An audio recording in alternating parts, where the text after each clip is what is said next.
৭১কে যারা মুছতে চায় তাদের বিরুদ্ধে আমাদের যুদ্ধ, তাদের বিরুদ্ধে আমাদের ঘোষণা।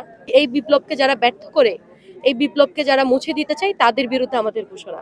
আমরা চাই ৪৭ থেকে ৭১, ৬৬ এবং ৬৯ সহ ৯০ এর স্বৈরাচার আন্দোলন এবং লাস্ট ২৪ সাল ২০২৪ সালে যে আন্দোলন হয়েছে, এই প্রেক্ষাপট থেকে আমাদের আগামীর পথ নির্ধারণ হবে, আগামীর পথ লেখা হবে। আমরা সেটার আশাবাদী। আমরা চাই এটা প্রজন্ম থেকে প্রজন্ম বহন করে যাবে এবং সবাইকে এই মহান বিজয় দিবসের শুভেচ্ছা জানাচ্ছি। আমাদের তো আপনারা জানেন আমাদের যে সমস্ত 16 ডিসেম্বর উপলক্ষে আমরা নিশ্চিত নিরাপত্তার মধ্যে আমরা ব্যবস্থা করা হয়েছে।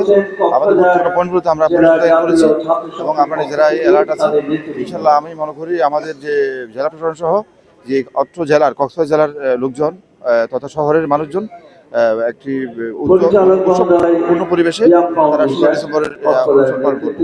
হ্যাঁ, আমাদের তো থানা পুলিশের নিরাপত্তা আছে, পাশাপাশি তো আমাদের পুলিশ সুপার মহোদয়ের নির্দেশনায় আমাদের পুলিশ লাইন থেকে পর্যাপ্ত পুলিশ মোতায়েন করা হয়েছে, ডিবি পুলিশ আছে।